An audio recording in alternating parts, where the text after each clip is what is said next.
Bienvenidos una vez más a su programa Perspectivas. Les saluda Gaby Peroso. En el día de hoy vamos a estar analizando la salida de dos importantes compañías petroleras internacionales de suelo venezolano. Para ello hemos invitado a Francisco Monaldi, quien es un experto en el área petrolera, adicionalmente dedicado al tema latinoamericano en el Baker Institute. Muchísimas gracias por acompañarnos. Encantado de estar contigo, Gabriela.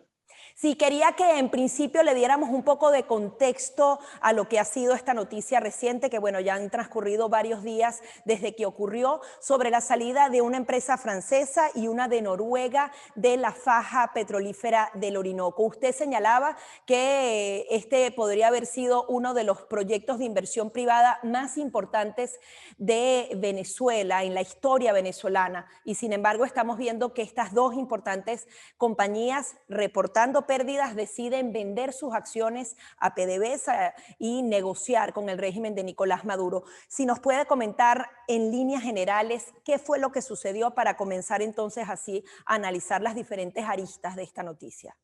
Seguro.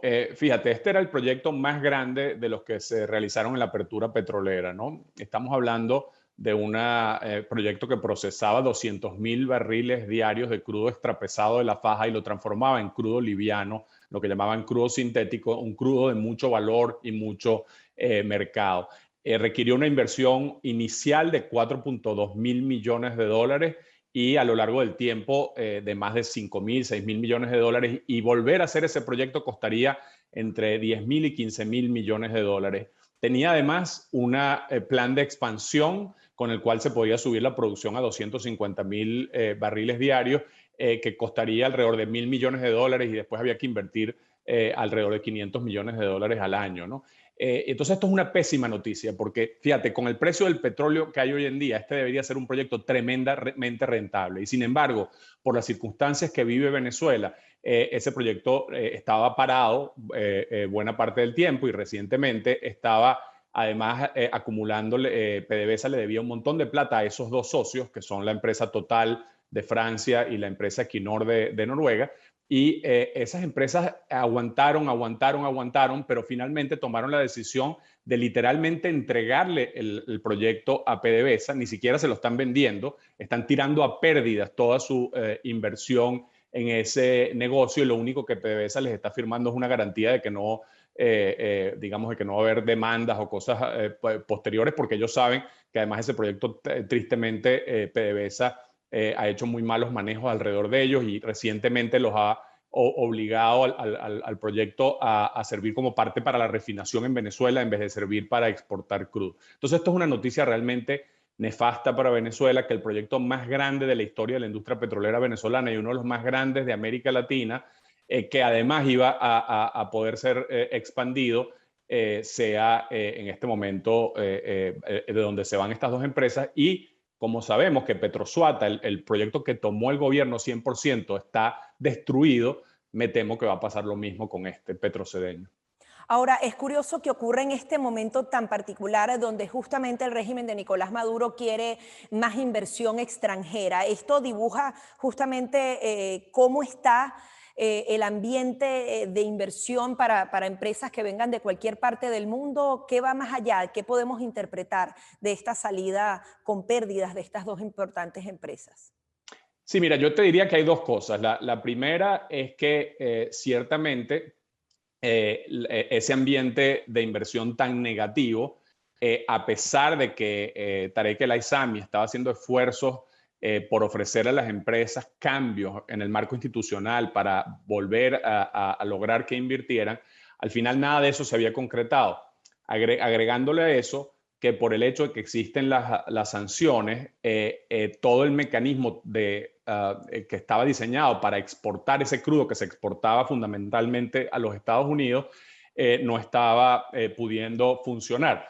Las empresas pensaron que quizás venía algún cambio político, alguna modificación de las sanciones por alguna negociación. Al ver que nada de eso estaba ocurriendo y que el ambiente más bien de negocios se sigue deteriorando, la única cosa que quizás los hubiera podido animar es esta subida importante del precio del petróleo, pero al final tomaron la decisión de irse. El otro factor que ellos mencionaron explícitamente, y claro que también hay que tomar en cuenta, es que el cambio climático ha llevado a que esas empresas cambien su estrategia y estén mucho menos interesadas en el crudo extrapesado. Entonces, la faja del Orinoco ahora enfrenta un tema adicional a todo el problema del ambiente de inversión, que es el tema de que muchas empresas internacionales no van a estar interesadas en invertir en la faja por el tema del cambio climático. Sí, no quiero caer en especulaciones, pero estaría descartado que más bien haya sido el régimen de Nicolás Maduro que les diga retírense del suelo venezolano porque yo quiero el 100% de este petrocedeño, porque ellos justamente lo plantean como un gran logro. Ya a pesar del bloqueo, nosotros ahora tenemos el 100% de esta compañía. ¿Esa visión está descartada? Mira, yo no creo, yo creo que estas empresas hicieron todo lo posible para mantenerse en Venezuela y como te digo, tenían proyectos de expansión. Es cierto que el régimen de Maduro estaba descontento con muchos de los socios porque por las sanciones, etcétera, no estaban dispuestos a invertir, pero vamos a estar muy claros. Como te digo, PDVSA ha sido muy malo gerenciando proyectos similares. De hecho, está totalmente parado y destruido lo que era el proyecto Petrosuata. Y este proyecto de Cincor es un proyecto más sofisticado que requiere más inversión, que requiere meterle $1.000 millones. PDVSA no está ni en la posibilidad de económicamente, financieramente, ni técnicamente, ni operacionalmente capaz de manejar este proyecto. Me imagino que van a tratar de buscar a socios, me imagino que tratarán de buscar a los rusos o a los chinos para involucrarse en Petrocedeño, pero creo que va a ser difícil lograrlo. Sí, exactamente quería referirme a eso. ¿Quién podría invertir en estos pozos en particular? Usted decía que era rentable, pero ¿hasta dónde vale la pena tomar este lugar de estas empresas o sencillamente lo operaría 100% PDVSA? Mira, como están las cosas, el problema es que no se ve claro que ese proyecto pueda reempezar a producir. Entonces, uno se tiene que preguntar, empresas como las dos empresas que quizás podrían haber estado interesadas en el pasado, CNPC de China, que tiene el proyecto Sinovenza, que está ahí cerquita, es otro proyecto de la faja que está de hecho en otra parte de la extracción de petróleo, pero cerca la planta de procesamiento en Jose. Sin embargo, los chinos más bien han estado muy cautelosos. Ellos habían presentado un plan de expansión hace unos años y lo pararon porque no estaban obteniendo la rentabilidad, PDVSA no les dejaba recuperar la inversión. Entonces, los chinos no han invertido más.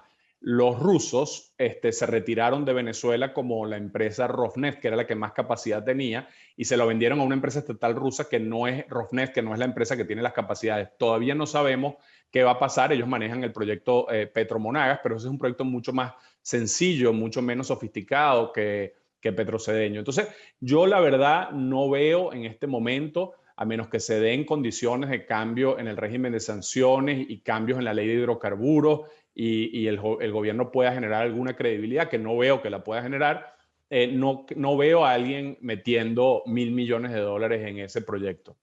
Ahora, ¿cómo se ven las empresas de la competencia o las que siguen en suelo americano, las empresas occidentales? ¿Quedan en desventaja porque son cada vez más los espacios que podrían tomar los rusos, los chinos, mientras hay empresas americanas en suelo venezolano, pero que realmente no pueden operar por justamente el tema de las sanciones y también por la interacción con el régimen de Nicolás Maduro? Sí, a la larga, obviamente, eso es lo que va a terminar pasando si no hay un cambio, ¿no? Que los rusos y los chinos se van a quedar como los únicos actores en el sector petrolero venezolano. Aunque, como te digo, dudo que inviertan significativamente, es posible que operen proyectos. En este momento quedan básicamente tres socios importantes internacionales en Venezuela, que son Chevron, que bajo el régimen de sanciones no puede hacer inversiones nuevas, sino solamente de mantenimiento, y Eni y Repsol, que están en el campo Perla, en Paraguaná, que es un proyecto de gas muy importante. Lo mismo que está pasando con Total y con Equinor puede pasar con Eni y con Repsol y puede pasar con Chevron, que decidan irse de Venezuela. Eso sería una noticia nefasta para Venezuela y para la posibilidad de recuperar el sector petrolero venezolano en el futuro, porque como te digo, sin esas empresas no solamente esos proyectos su producción va a bajar, Petroboscán y Petropiar en el caso de Chevron, y el proyecto de gas que te mencioné antes en el caso de Eni y Repsol, sino que además básicamente lo que va a ocurrir es que no va a haber inversión y la situación se va a tornar más grave aún de lo que ya está. Entonces, por ejemplo, Estados Unidos debería repensar la política de sanciones específicamente con respecto a estas empresas para que no abandonen y que tengan cierta operatividad y puedan seguir funcionando y no se pierda ese espacio geopolítico en Venezuela. Mira, ese es un tema que muchos hemos planteado en el pasado. Hay dos razones, digamos, por las que se debería buscar alguna manera de flexibilizar el régimen de sanciones, ¿no? Pero tiene que ser de una manera que no sea simplemente para beneficiar al régimen de Nicolás Maduro, porque los Estados Unidos no va a tomar acciones que lo que simplemente los hagan es enriquecerse a los funcionarios del régimen. Entonces, básicamente, ¿qué cosas se han pensado, se han estado planteando? El grupo de Boston ha planteado una propuesta, ha habido otras propuestas internacionales de petróleo por alimentos, etcétera. Son maneras de garantizar que se pueda mantener la inversión de estas empresas y que puedan recuperar, digamos, lo que están invirtiendo, pero que los proventos de la exportación de lo que ellos generan básicamente vayan o dirigidos por un mecanismo humanitario con participación internacional vayan para estas cosas como se hicieron en el pasado, intercambios por diésel o por gasolina. Pero la clave digamos, de cualquier mecanismo es que Estados Unidos tiene que tener garantías de que simplemente no es un mecanismo de corrupción, sino que es un mecanismo que pueda beneficiar al pueblo venezolano y permitir que en el futuro la industria petrolera se recupere, porque sin recuperar la industria petrolera, Venezuela va a tener muy difícil una recuperación económica. Es decir, ¿usted cree que, por ejemplo, algunas empresas norteamericanas estarían dispuestas a aumentar esa operatividad en suelo venezolano, pero que esto también tenga una incidencia en la ayuda humanitaria a través de, no sé, de bloqueo de cuentas y que ese dinero vaya justamente a atender la crisis humanitaria en Venezuela? ¿Ese tipo de conversaciones se están manteniendo actualmente? Sí, fíjate, eso desde hace algún tiempo se han hablado opciones en ese sentido.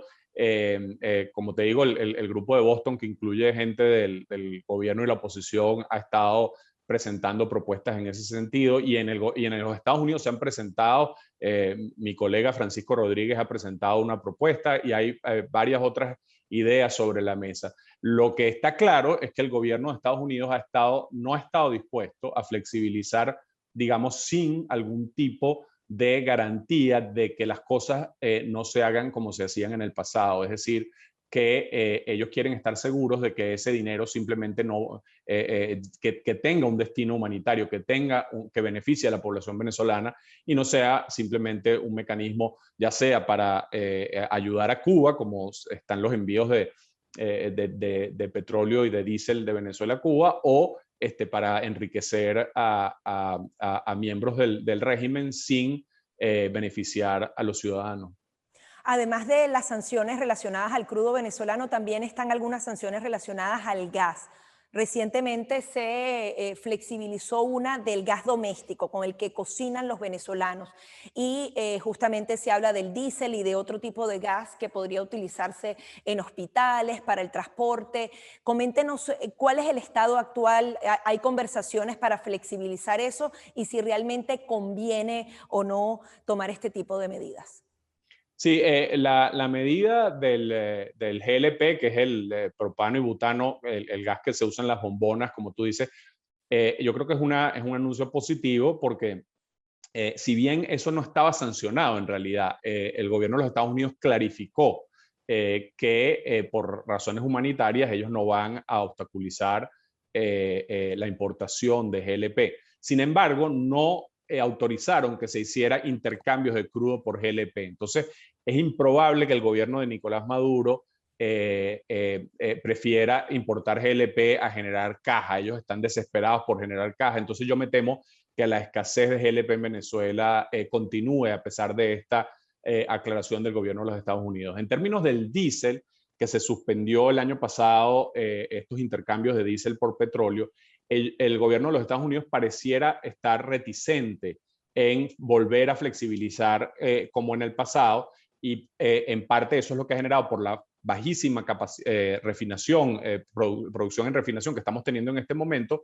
Eso es lo que ha generado la escasez tremenda que ha habido tanto de gasolina, pero ahora también de diésel. Entonces, como te decía, yo creo que ellos no van a flexibilizarlo si antes no hay algún tipo de estructura que garantice que las cosas van a ser diferentes. Eso pareciera ser lo que está señalizando el gobierno de Estados Unidos, porque al principio algunos, incluyéndome a mí, pensábamos que iban a volver a autorizar algunos de estos intercambios, pero hasta ahora no lo han hecho. Usted también se refería a que justamente en esa faja del Orinoco se estaban tomando algunas medidas operativas para poder producir más gasolina en territorio venezolano. ¿Cuál es la realidad actual del abastecimiento de gasolina y si es probable que de aquí a que termine el año ellos puedan por lo menos abastecer el mercado nacional de gasolina? ¿Eso es posible con las inversiones que están haciendo con estos países como Irán, Rusia y China?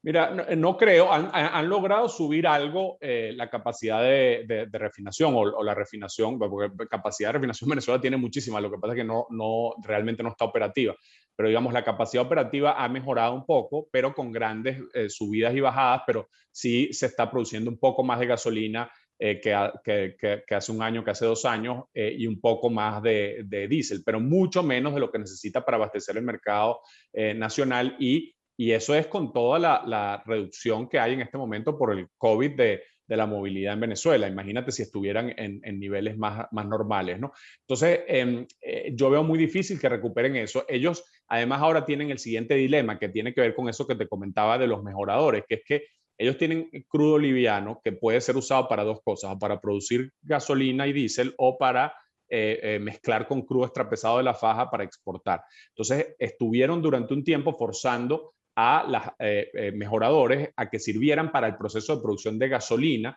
como una parte de un input del proceso de producción de gasolina, y eso fue de las cosas que también generaron problemas graves en las empresas, en estas mejoradoras, incluyendo Petrocedeño. Pero se ve muy difícil, pareciera que todo el esfuerzo que ellos hicieron con Irán no ha rendido los frutos que se esperaban, y el AISAMI anunció que no iba a haber ninguna escasez de gasolina para el final del primer semestre del año, y como sabes, estamos muy lejos de eso. También justamente hablando del tema geopolítico, ¿esto realmente se trata de intereses comerciales, netamente económicos, o hay una estrategia geopolítica detrás de esto para países como Rusia, China e Irán, utilizando un punto importante en suelo americano? Sí, mira, para Irán claramente parte de su juego geopolítico internacional fue ayudar al régimen de Nicolás Maduro. Ellos los ayudaron a crear toda una estructura para poder evadir las sanciones con las que Venezuela está exportando entre 500 y 600 mil barriles diarios. Casi todos los exporta China, pero lo hace de manera escondida, apagando el GPS, haciendo trasvase entre barcos. El crudo al final llega a China como si fuera de Malasia.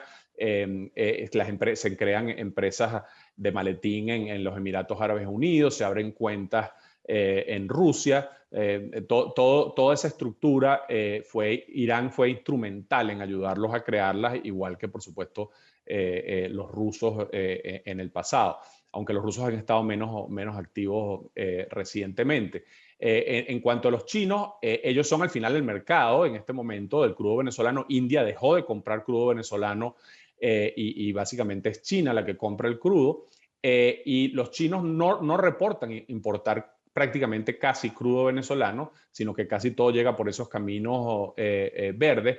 Ellos hasta ahora no han estado dispuestos digamos, violar de alguna forma las sanciones secundarias de los Estados Unidos abiertamente, y solamente lo hacen por esta vía indirecta. Y encima recientemente aprobaron un impuesto que puede afectar esa vía indirecta, hasta ahora no lo ha afectado. Pero entonces sí, esto tiene un componente muy importante geopolítico que va más allá del negocio petrolero, pero también es cierto que por la subida de precios, que ha sido muy significativa, se han duplicado los precios del petróleo en un año, eso también hace que haya mucho más rentabilidad para los intermediarios y para las refinerías independientes en China, etcétera, etcétera, y a los iraníes que están involucrados en esto. Hay otros nuevos actores que están justamente involucrándose en esto, en este tema de las compañías fantasmas, que usted pueda mencionar algún otro país que esté por debajo ayudando al régimen de Nicolás Maduro. Mira, se habla de que hay, además de Rusia y de Irán tradicionalmente, que buena parte de las compañías que se crean para la parte de fletamento de tanqueros están basadas en los Emiratos Árabes Unidos. Hay compañías en Chipre. Si recuerdas, al año pasado se usaron compañías en México. Eso va habiendo una metamorfosis a medida que es un juego como de gato y ratón entre las autoridades del Tesoro de los Estados Unidos y estas estructuras de empresas que se crean, ¿no? Y eso, digamos, es una cosa permanentemente en cambio. Normalmente cuando nos enteramos de un mecanismo, ya saltaron a otro porque tienen que cambiar permanentemente para que puedan seguirlo haciendo. ¿Usted cree que en el mediano plazo o incluso el corto plazo el régimen de Nicolás Maduro pueda realmente tener fortalecido este tema de la refinación, de la exportación de petróleo y de alguna manera independizarse del tema de las sanciones? ¿Eso es posible? Yo creo que es improbable, yo creo que puede, o sea, fíjate, hay dos temas. Uno es la capacidad de vender y exportar, que está limitada por las sanciones, la otra es la capacidad de producir. Venezuela hasta ahora ha tenido más capacidad de producir de la que ha podido vender. Entonces, por eso durante un tiempo se llenaron completamente los tanques de los inventarios y ese era el problema. Pero no hay un solo taladro operando en Venezuela desde hace un año y eso quiere decir que lentamente sigue cayendo la capacidad de producir y está como convergiendo a la capacidad de, digamos, de vender, que era la restricción hasta ahora. Entonces, se ve muy difícil. Ellos requieren una inversión muy importante para recuperar la producción y a la vez requieren algún tipo de flexibilización de las sanciones. Esa pareciera ser una de las de los pocos incentivos que tiene el régimen de Nicolás Maduro para negociar algo con la oposición o con el gobierno de los Estados Unidos. Yo creo que lo más probable es que podamos ver si acaso un ligero incremento en la producción porque básicamente se logra evadir un poco más las sanciones, pero si no hay un cambio, si no hay alguna negociación y si no hay la capacidad de atraer inversiones que requieren cambios en la ley, que requieren mayor credibilidad y como te digo, cambios en las sanciones, yo dudo que haya una recuperación del sector. ¿Esa subida en los precios del petróleo permitiría a Venezuela invertir en justamente todo ese mecanismo que necesita para seguir produciendo y exportando? Ciertamente van a tener un flujo de caja mucho mejor este año, podría llegar hasta ser el doble que el año pasado si uno lo trasladara simplemente matemáticamente por el aumento de precios. Yo dudo que sea tanto así como el doble porque el año pasado fueron como 5.000 millones de dólares porque los descuentos que están teniendo que otorgar para montar toda esta estructura son muy significativos, ¿no? Entonces, eso hace que es posible que no recuperen, digamos, que no obtengan todos los réditos del aumento del precio del petróleo. Pero ciertamente va a ser un año mucho mejor que el año pasado y eso ciertamente los podría ayudar a hacer algunas inversiones que desde hace tiempo no han podido hacer, ¿no? Empezar a tener otra vez taladros operando, y quizás invertir un poco más también en las refinerías. Pero recuerda que también tienen otro montón de necesidades con esos escasísimos dólares. Entonces va a ser siempre una muy difícil decisión sobre si asignarlos a importar gasolina, asignarlos a partes y repuestos del sector petrolero, taladros, etcétera. Finalmente, el sector petrolero puede ser una de las claves para ese proceso de negociación, bien sea una negociación netamente política o una negociación en el tema humanitario para justamente atender la emergencia. ¿Cree que el sector petrolero está en esas conversaciones o puede ser un punto muy importante para esas conversaciones? Mira, en Estados Unidos hay grupos que han planteado desde hace tiempo la necesidad de repensar el tema de las sanciones por el impacto que tiene en los ciudadanos y buscarle la vuelta a que haya algún mecanismo humanitario que permita que se mejore la situación sin fortalecer al régimen digamos, y no dándole incentivos al régimen para que se mantenga siendo totalmente dictatorial y autoritario, ¿no? Entonces, pero cómo hacer eso es complejo. Como te digo, han sido muy cautelosos en la administración Biden en hacer cambios en esta materia. Y hay básicamente dos fuentes para la parte humanitaria. Una es las cuentas esas que están, que si en el Banco de Inglaterra, en algunos otros lugares, pero la más importante es el flujo que podrían generar nuevas exportaciones en el sector petrolero. Entonces hay estas propuestas de que, por ejemplo, se exporte cierta cantidad de crudo a Estados Unidos y vaya a una cuenta específica, a un fideicomiso, que entonces después se use de cierta forma. Como te digo, eso está en discusión yo te diría desde hace algún tiempo, pero hasta ahora no parece haber cristalizado, y mientras el régimen de Nicolás Maduro no parezca estar dispuesto realmente a negociar en serio, y como pareciera que no, entonces yo creo que eso va a permanecer relativamente estancado por el momento. Sí, una realidad muy compleja. Muchísimas gracias por su participación. Un placer. Son las declaraciones de Francisco Monaldi, experto petrolero, justamente dedicado al área latinoamericana en el Baker Institute. Hasta aquí nuestro programa Perspectivas.